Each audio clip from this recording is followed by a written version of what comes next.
जम्मू कश्मीर के डोडा से बड़ी खबर है। डोडा के जंगलों में सबसे बड़ा सर्च ऑपरेशन चल रहा है। चौथे दिन डोडा के जंगलों में सर्च ऑपरेशन जारी है। करीब 7,000 जवान इस सर्च ऑपरेशन को अंजाम देने में लगे हुए हैं। राष्ट्रीय राइफल्स और पुलिस कमांडोज की भी की गई है तैनाती। तो डोडा के जंगलों में सबसे बड़ा सर्च ऑपरेशन जारी है।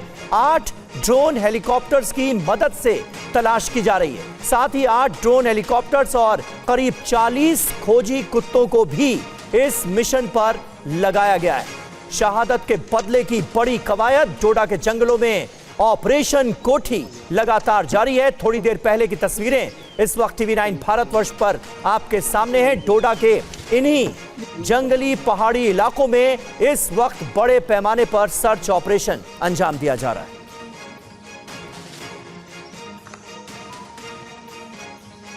तो ये 3 तस्वीरें आप देखिए किस तरह से ऑपरेशन कोठी जारी है। 7,000 जवानों की एक बड़ी टीम इस वक्त इस मिशन को अंजाम दे रही है। मुश्किल परिस्थितियों में किस तरह से इस सर्च ऑपरेशन को ड्रोन और हेलीकॉप्टर की मदद से अंजाम दिया जा रहा है। ये 3 तस्वीरें इस वक्त आपके सामने हैं। सर्च ऑपरेशन का ये चौथा दिन है। अंकित भट्ट हमारे सहयोगी इस वक्त लाइव हमारे साथ जुड़ चुके हैं। अंकित, जरा बताइए कि इस वक्त इस ऑपरेशन में क्या अभी तक कामयाबियां मिली हैं और इतना बड़ा ऑपरेशन इस इलाके में अंजाम देने के पीछे मकसद क्या है? देखिए, सबसे पहले देसा के अंदर सुरक्षा बलों और आतंकियों के बीच मुठभेड़ होती है, जिसमें भारतीय सेना के 1 अफसर समेत 4 जवान शहीद हो जाते हैं। उसके बाद कल देसा के ही घने जंगलों में आतंकियों और सुरक्षा बलों के बीच मुठभेड़ हुई थी और आज VR में तकरीबन 2:30 बजे के करीब आतंकियों और सुरक्षा बलों के बीच काठीगढ़, जो कि दूसरा इलाका डोडा का आता है, वहां पर आतंकियों और सुरक्षा बलों के बीच मुठभेड़ हुई, जिसमें भारतीय सेना के 2 जवान जो है वो इंजर्ड बताए जा रहे हैं। इस समय में इस समय में मौजूद हूँ डोडा इलाके में, कास्टीगढ़ इलाके में, और यहीं पर लगातार जम्मू कश्मीर पुलिस भारतीय सेना की तरफ से आतंक के खिलाफ महा ऑपरेशन चलाया जा रहा है। आप तस्वीरों में देख सकते हैं कि किस तरीके के ये घने जंगल है और यहाँ पर लगातार जम्मू कश्मीर पुलिस के साथ साथ भारतीय सेना के जवान जो हैं इन्हीं घने जंगलों में कोऑर्डिनेट सर्च ऑपरेशन चला रहे हैं। ये कास्टीगढ़ का इलाका है जहां पर आज आतंकियों के साथ मुठभेड़ हुई थी। वहीं मैं आपको बता दूं कि जो हमारे सूत्र है वो बता रहे हैं कि चिनाब रेंज, जो कि डोडा, किश्तवाड़, रामबंद का इलाका आता है, यहाँ पर तकरीबन 10 आतंकी सक्रिय है और ज्यादातर आतंकी पाकिस्तानी बताए जा रहे हैं। आतंक के खिलाफ महा ऑपरेशन इस वक्त जारी है। मकसद सुरक्षा बलों का यही है कि जल्द से जल्द इन आतंकियों को ढेर किया जाए जो इन इलाकों में छुपे हुए हैं। कुछ देर पहले हमने DIG डोडा, किश्तवाड़, रामबंद रेंज श्रीधर पाटिल से भी बात की। उन्होंने बताया कि किस तरीके से ऑपरेशन को इंटेंसिफाई किया गया है और उम्मीद है कि जल्द से जल्द जो कामयाबी है वो मिलेगी। बहुत शुक्रिया अंकित आपका इस ताज़ा जानकारी और अपडेट के लिए। तो ये ऑपरेशन लगातार जारी है और बहुत जल्द देश के दुश्मन ढेर होंगे, ये उम्मीद की जा रही है। और अंकित आपको तस्वीरें दिखा रहे थे, आपको दिखाते हैं डोडा के कास्तीगढ़ में सेना के जवानों ने 3 आतंकियों को घेरने की जानकारी दी है। आतंकियों के खिलाफ ऑपरेशन तेज है। हमारे संवाददाता अंकित भट्ट की ये ग्राउंड रिपोर्ट देखिए। कास्तीगढ़ के घने जंगलों में सुरक्षा बलों और आतंकियों के बीच मुठभेड़ शुरू हुई है। माना जा रहा है कि 2 से 3 आतंकियों को सुरक्षा बलों ने घेरा है। सुरक्षा बलों और आतंकियों के बीच आज सुबह तड़के जो मुठभेड़ है वो शुरू हुई है और उसी के साथ आप देखिए कि किस तरीके का ये इलाका है। घने जंगल का ये इलाका है और यहाँ पे आप देखिए कि किस तरीके से जम्मू कश्मीर पुलिस के जवान जो है वो यहाँ पर तैनात किए गए हैं। यहाँ आप देखिए बिल्कुल डेंस फॉरेस्ट है और जम्मू कश्मीर पुलिस के जवान जो है पूरे इलाके में यहाँ पर फैले हुए हैं ताकि आतंकी इस इलाके से किसी भी तरीके से भाग ना सके। इससे पहले डोडा के देसा के घने जंगलों में आतंकियों के साथ मुठभेड़ हुई थी, जिसमें भारतीय सेना के 1 अफसर समेत 4 जवान जो है वो वीरगति को प्राप्त हुए। और चलिए आगे बढ़ते हैं। ट्रेनी IAS अधिकारी पूजा खेड़कर की मां मनोरमा खेड़कर को पुणे पुलिस ने गिरफ्तार कर लिया है। वो पिछले कुछ दिनों से फरार थी। मनोरमा पर किसान को धमकाने और आर्म्स एक्ट के तहत मामला दर्ज किया गया। विवादित ट्रेनी आईएएस पूजा खेड़कर के परिवार से जुड़े मामलों की जांच पुलिस ने तेज कर दी है। पुणे पुलिस ने आज पूजा खेड़कर की मां मनोरमा खेड़कर को अवैध हथियार रखने के आरोप में पकड़ा है। वहाँ पे एक होटल में वो पाई गई है और हमने उनको इंक्वायरी के लिए हमारे साथ हमारी टीम उनको लेकर आ रही है। अभी डिटेल नहीं है जी जी सर, किस तरह की आगे की क्या प्रोसीजर होंगे उनको पुलिस स्टेशन? जो भी है, जो भी लीगल एक्शन होगी उनके ऊपर। वहीं मामले पर बीजेपी विधायक राम कदम ने कहा कि कानून से ऊपर कोई नहीं है। कानून के सामने कोई छोटा बड़ा नहीं होता, चाहे वो आईएएस अफसर हो या कोई भी हो, तो उसके ऊपर कार्रवाई होगी। और उसी के तहत जो मामला सामने आया, सरकार ने तुरंत कार्रवाई की है। अब आप आईएएस हो करके आप अपनी मनमानी करोगे, जिस प्रकार की बातें सामने आई हैं, उसका समर्थन नहीं हो सकता। मनोरमा खेड़कर का एक वीडियो कुछ दिनों पहले वायरल हुआ था, जिसमें वो किसानों से बात करते हुए और पिस्तौल लहराते हुए दिखी थी।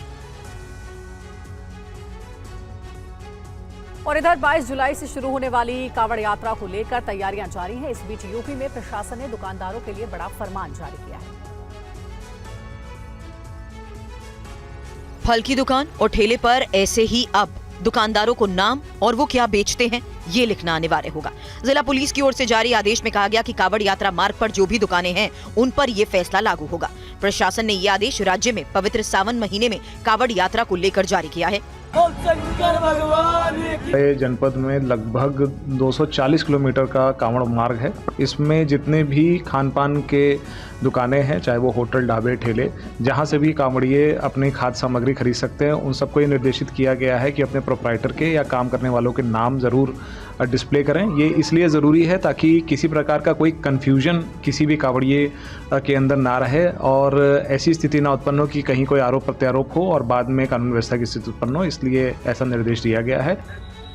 प्रशासन के इस फैसले पर जहां विपक्ष ने सवाल उठाए, वहीं एआईएमआईएम अध्यक्ष असदुद्दीन ओवैसी ने सोशल मीडिया पर जारी अपने संदेश में कहा कि ऐसा करके मुसलमानों को कांवड़ यात्रा से दूर किया जा रहा है। उन्होंने कहा कि इसे दक्षिण अफ्रीका में अपार्थाइड कहा जाता था और हिटलर की जर्मनी में इसका नाम जुडेन बॉयकॉट था। मुजफ्फरनगर पुलिस के फैसले पर अखिलेश यादव का पोस्ट, गुड्डू, मुन्ना, छोटू, फतेह नाम से क्या पता चलेगा, ये कहा अखिलेश यादव ने। कोर्ट को इस फैसले पर खुद संज्ञान लेना चाहिए। ऐसे आदेश सामाजिक अपराध, शांतिपूर्ण माहौल बिगाड़ना चाहते हैं और जिसका नाम गुड्डू, मुन्ना, छोटू है, उसके नाम से क्या पता चलेगा।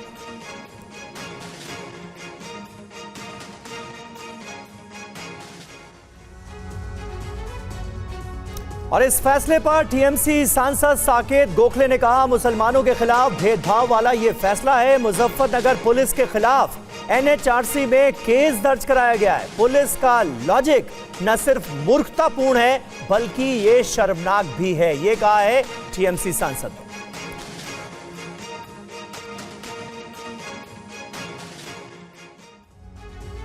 इस बीच जावेद अख्तर ने भी प्रतिक्रिया दी है। जावेद अख्तर ने फैसले पर सवाल उठा दिए हैं। नाजी जर्मनी से जावेद अख्तर ने तुलना कर दी है फैसले की। जर्मनी में खास दुकान घरों पर निशान लगाते थे, ये जावेद अख्तर का कहना है। ये वो एक्स पर पोस्ट हम आपको दिखा रहे हैं जो जावेद अख्तर ने लिखा है।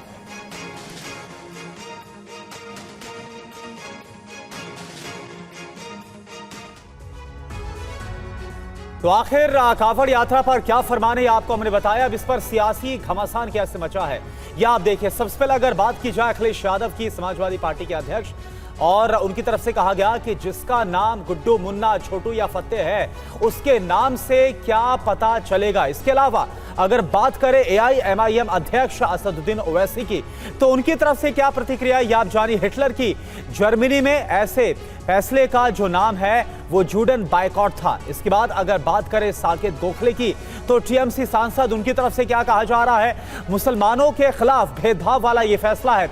एनएचआरसी में केस दर्ज करवाया गया है। जावेद अख्तर जो गीतकार है, उनकी तरफ से बकायदा ये कह दिया गया कि जर्मनी में खास दुकान और घरों पर निशान लगा करते थे।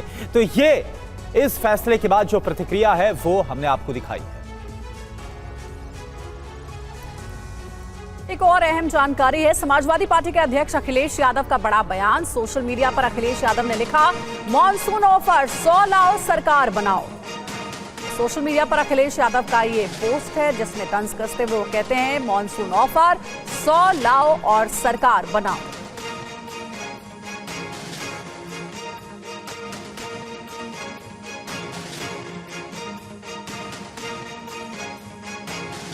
समाजवादी पार्टी के मुखिया अखिलेश यादव के इस ऑफर पर यूपी की सियासत तेज हो गई है। अखिलेश ने अपने सोशल मीडिया पोस्ट में किसी भी नेता का नाम नहीं लिया है, लेकिन माना जा रहा है कि अखिलेश यादव की ये पोस्ट बीजेपी में पिछड़ों के नेता कहे जाने वाले डिप्टी सीएम केशव प्रसाद मौर्य के लिए है। केशव प्रसाद मौर्य लोकसभा चुनाव के नतीजे के बाद से कई बार दिल्ली का दौरा कर चुके हैं।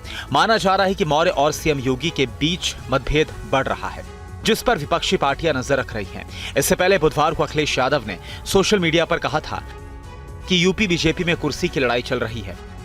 इस वजह से उत्तर प्रदेश में शासन प्रशासन ठंडे बस्ते में चला गया है। तोड़फोड़ की राजनीति का जो काम बीजेपी दूसरे दलों में करती थी, अब वही काम वो अपने दल के अंदर कर रही है। इसलिए बीजेपी अंदरूनी झगड़ों के दलदल में धंसती जा रही है।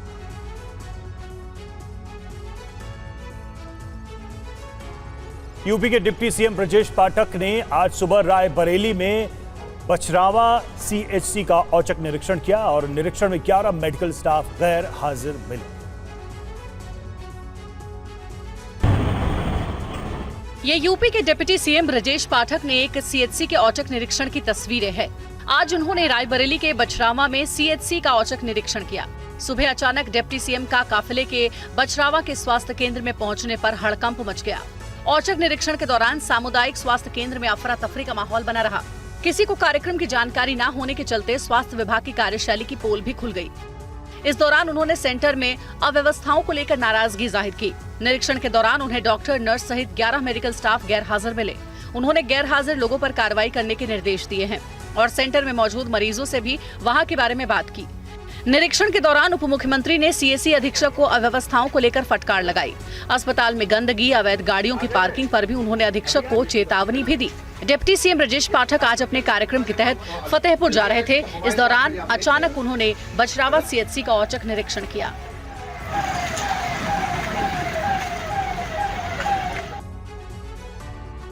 और हाल ही में हुए लोकसभा चुनाव में पश्चिम बंगाल में बीजेपी के खराब प्रदर्शन को लेकर पार्टी गंभीर है। इसको लेकर बंगाल बीजेपी में जवाबदेही तय करने की मांग उठ रही है।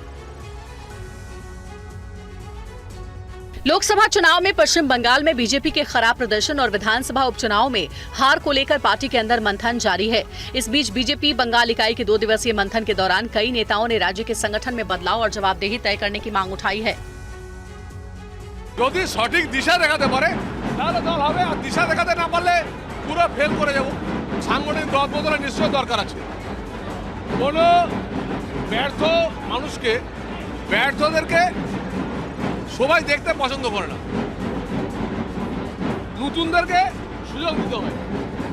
আমার মনে হয় নিশ্চিতভাবে সাংগঠনিকভাবে পরিবর্তনের নিশ্চয়ই দরকার।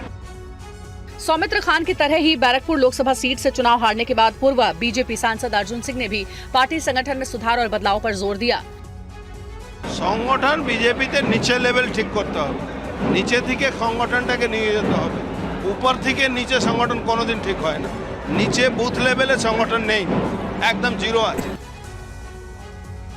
छत्तीसगढ़ के बीजापुर में नक्सलियों की ओर से किए गए आईडी धमाके में 2 जवान हमारे शहीद हो गए, जबकि 4 जवान घायल हुए हैं।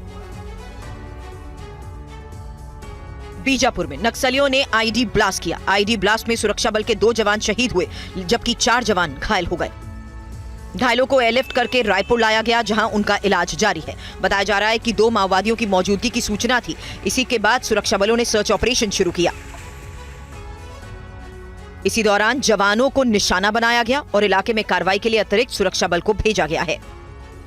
करीब हमारी संयुक्त टीम थी, बीजापुर, सुकमा और दंतेवाड़ा प्लस सीआरपीएफ और एसटीएफ की टीम थी जो ऑफ से निकली हुई थी, जिस पर वापसी के वक्त में आईडी ब्लास्ट हुआ, जिसमें 2 जवान शहीद हुए, सत्येश सिंह और भरत साहू। 4 जवान घायल हैं, जिनको रायपुर रेफर किया गया है बेहतर इलाज के लिए।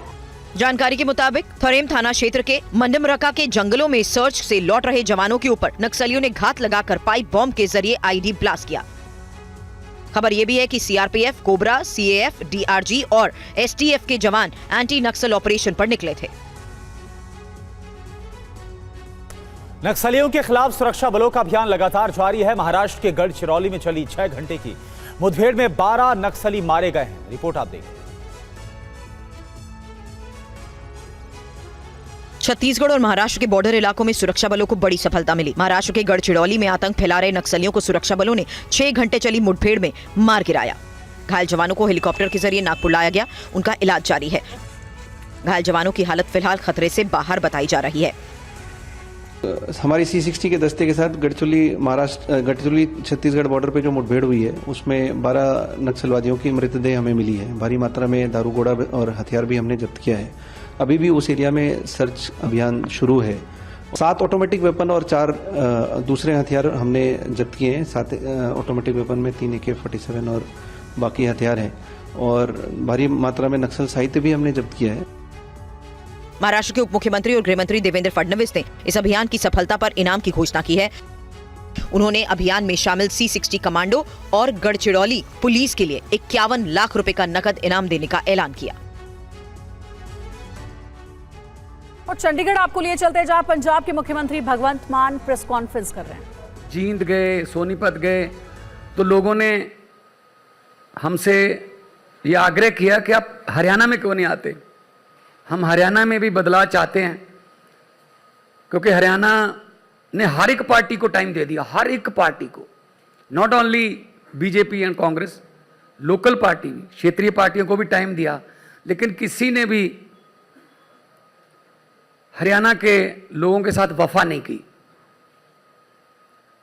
जो भी आया उसने लूटा। तो हरियाणा के लोग जो हैं वो बदलाव चाहते हैं और सबसे बड़ी बात यह है कि केजरीवाल साहब हरियाणा से बिलोंग करते हैं तो उनको ये भी अपने आप में मान महसूस होता है कि हमारा बंदा दिल्ली जाके और पूरे देश की राजनीति को बदल दिया। तो इस हरियाणा के इस लॉन्चिंग का आज पहला दिन है। आपके पीछे भी लिखा हुआ है, बदलेंगे हरियाणा का हाल, अब लाएंगे केजरीवाल। तो पूरी ताकत से हमने चुनाव लड़ना है और सबसे बड़ी बात यह है कि कल्चर मिलता है पंजाब का, दिल्ली का, हरियाणा से कल्चर मिलता है। तो कुछ लोगों को दिल्ली के काम पता है और कुछ लोगों को पंजाब के काम पता है, क्योंकि ये टोहाना, जाखल, ये पूरा हरियाणा डब्बली तक वो हमारे पंजाब से टच करता है। रतिया, फतेहाबाद, कैथल, तो ये पूरा पंजाब ही है। रिश्तेदारियां भी हैं, है ना। मैं वही तो कह रहा हूं।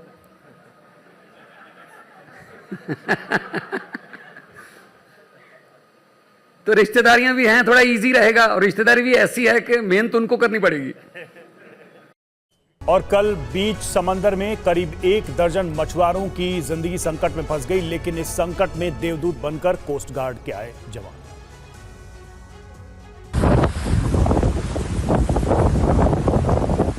अथाह समंदर है, समंदर में ऊंची ऊंची लहरें उठ रही हैं। समंदर कितना बेचैन ये इन तस्वीरों से जाहिर है। तस्वीरें केरल के कोच्चि की हैं। इस दौरान तकनीकी खराबी की वजह से मछली पकड़ने गए मछुआरों की एक नाव समंदर की लहरों में फंस गई। बताया जा रहा है कि समंदर की गहराई के बीच नाव की पतवार के कुछ हिस्से टूट गए और मुश्किलें और बढ़ गई। इस दौरान समुद्र की निगरानी कर रहे एक डोनिया विमान ने इसे डूबते हुए देखा, जिसके बाद इसकी खबर तटरक्षक बल को दी गई और तटरक्षक बल ने तत्काल रेस्क्यू ऑपरेशन शुरू किया।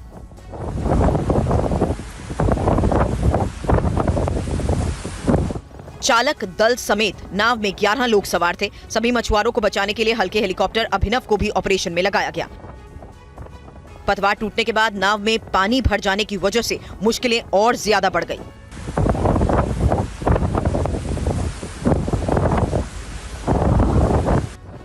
इस रेस्क्यू ऑपरेशन की काफी तारीफ की जा रही है। तटरक्षक बल ने सरहद की रक्षा के साथ वक्त रहते 11 लोगों की जान की हिफाजत की।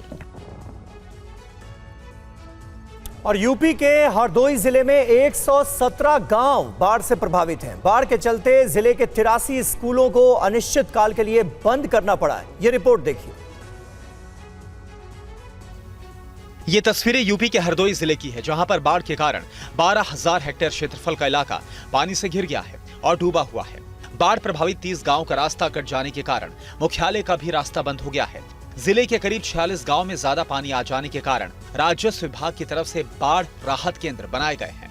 इस समय हम पहुंचे हैं हरदोई के शाहबाद पाली सड़क मार्ग पर, जहां पर आप देख पा रहे होंगे कि ये जो पूरी जो सड़क है ये पूरी तरीके से बह गई है पानी के कारण। पानी का बहाव इतना ज़्यादा तेज़ है कि ये पूरी सड़क आप देख पा रहे होंगे, पूरी सड़क जो है वो पानी के बहाव के कारण बह गई है। पूरा जो गांव है यहाँ पर, ये इस समय हम जो खड़े हैं ये शाहबाद पाली सड़क मार्ग है और ये मुख्य मार्ग है, ये हरदोई का मुख्य मार्ग है। और मैं आपको बताऊं कि इसके आसपास जो आप यहाँ पर देख पा रहे होंगे कि लगभग 50 ऐसे गांव हैं जो पूरी तरीके से जलमग्न हो गए हैं। यहाँ से रास्ता टूटने के कारण ये जो सड़क है ये पूरी तरीके से टूट गई है और टूटने के कारण यहाँ पर जो गाँव वाले हैं इनका जो संपर्क है वो पूरी तरीके से टूट गया है। और वहीं हरदोई में बाढ़ से निपटने के लिए मोटरबोट के साथ एसडीआरएफ फ्लड और फ्लड पीएसी ने मोर्चा संभाल लिया है। टीवी 9 संवाददाता प्रीति श्रीवास्तव की ये रिपोर्ट देखिए। इस समय हम पहुंचे हैं हरदोई की गर्रा नदी में, जहां पर आप देख पा रहे होंगे कि ये पूरा जो एरिया है ये पूरा बाढ़ प्रभावित एरिया है। और हरदोई की अगर हम बात करें तो हरदोई में 2 मुख्य नदियां हैं जिनके कारण हर साल बाढ़ आती है। यहाँ पर तो एक नगर निगम की बोट है और एक 32 बटालियन पीएसी बी कंपनी की बोट है। और कितने लोग अभी हैं गाँव में जो इस तरीके से प्रभावित हैं? हाँ, ऐसे करीब 20 गाँव हैं जिसमें लगभग 2000 लोग प्रभावित हैं इससे। तो 2000 लोगों को अगर कहीं आना जाना है तो बोट का सहारा लेना पड़ रहा है। हम लोगों को इमरजेंसी केस में अगर किसी प्रकार की कोई दुर्घटना या घटना होती है तो हमारी टीम एकदम पूरी तरीके से तैयार है उस रेस्क्यू को करने के लिए। और ये मुख्य मार्ग है, मुख्य मार्ग से आवागमन लगातार बना हुआ है, तो बोट के सहारे हम लोग इस पार से उस पार पाली मार्ग से हम शाहबाद मार्ग पर लोगों को सुरक्षित उतार रहे हैं। अगर उसमें कोई कैजुअलिटी होती है तो हमारी टीम पूरी तरीके से जो है सतर्क है और किसी भी तरीके की हानि को लेकर के सचेत है। 2 या 3 दिन के अंदर हम ये देख रहे हैं कि लगातार शाम तक आवागमन बना है, हमारी बोटें लगातार काम कर रहे हैं। तो यूपी के हरदोई का हाल आपने देखा। वहीं उत्तर प्रदेश के लखीमपुर खीरी की बात की जाए तो आसमानी आफत से यहां पर त्राहिमाम मचा हुआ है। जिले की 5 तहसीलों में बाढ़ के हालात हैं, देखिए। इन तस्वीरों को देखकर अंदाजा लगा सकते हैं कि यूपी के लखीमपुर खीरी में बाढ़ से हालात किस कदर बिगड़ते जा रहे हैं। ड्रोन की ये तस्वीरें यूपी के लखीमपुर खीरी जिले में स्थित दुधवा नेशनल पार्क की हैं। मोहना और सुहेली नदी का जलस्तर बढ़ने के बाद दुधवा नेशनल पार्क में बाढ़ जैसे हालात हैं। ड्रोन से ली गई इन तस्वीरों में हर तरफ सैलाब ही सैलाब दिख रहा है। दरअसल नेपाल से निकलने वाला पानी मोहना और सुहेली नदियों से होकर जंगल में पहुंचता है और पहाड़ों पर लगातार हो रही बारिश की वजह से नदियां भी उफान पर हैं। नेशनल पार्क के आसपास के गांव भी बाढ़ की चपेट में हैं। पूरा इलाका पानी से घिरा है, खेत जमीन सब पानी में समा गए हैं, सड़कें बाढ़ के पानी में घिर चुकी हैं, रास्ते बंद हैं। आसमानी आफत से नदी नाले उफान पर है, लोगों के घरों में बाढ़ का पानी आ गया है। जिले के तराई क्षेत्र में नदी का कटान तेज हो गया है और इस वजह से लोगों की मुश्किलें और बढ़ गई हैं। लोग पलायन करने पर मजबूर हैं। बाढ़ की वजह से यूपी के जंगलों में हाथियों से पेट्रोलिंग की जा रही है। सुनने में ये बात अजीब लगती है, लेकिन लखीमपुर खीरी के जंगलों से जो वीडियो सामने आया है वो यही बयां कर रहा है। हाथियों के इस झुंड को देखकर आपके मन में क्या ख्याल आ रहा होगा ये तो हम नहीं जानते, लेकिन बाढ़ के पानी में हाथियों के इस काफिले को देखकर जहन में कुछ सवाल जरूर उठ रहे होंगे।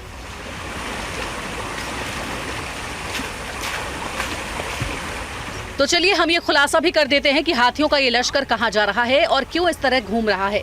लेकिन पहले आपका ध्यान इस तस्वीर के उस पहलू की तरफ ले जाना चाहते हैं जहां इन हाथियों पर सवार कुछ लोग दिख रहे होंगे।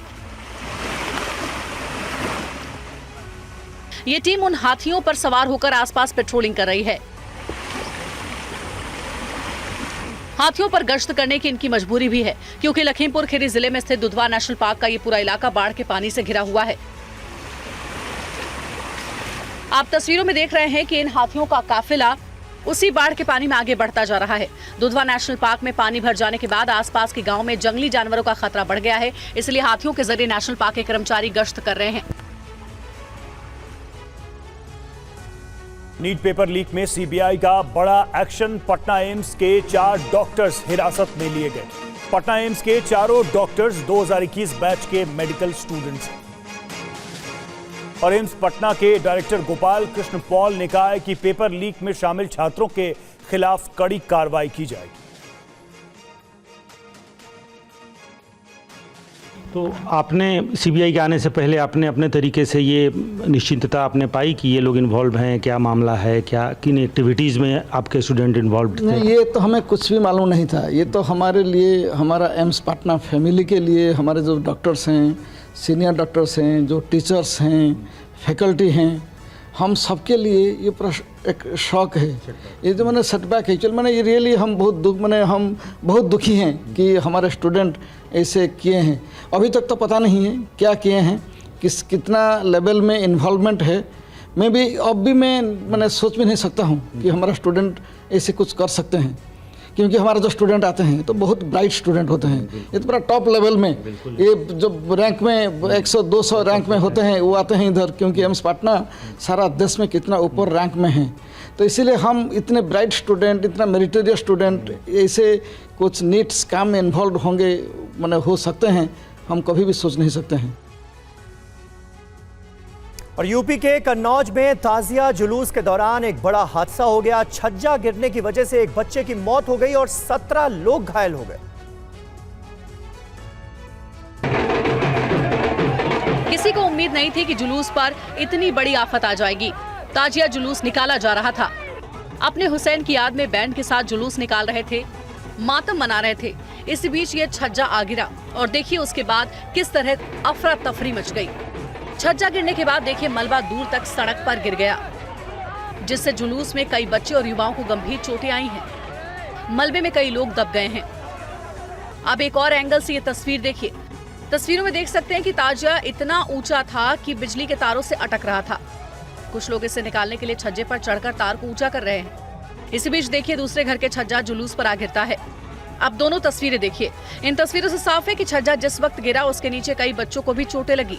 जुलूस को देखने वालों में कई महिलाएं भी थी, उन्हें भी छज्जा गिरने से चोटें आई हैं। इस हादसे में एक बच्चे की मौत हो गई है, जबकि 17 अन्य लोग घायल बताए जाते हैं। छज्जा गिरने का यह मामला सौरिख के सकरावा क्षेत्र का बताया जाता है।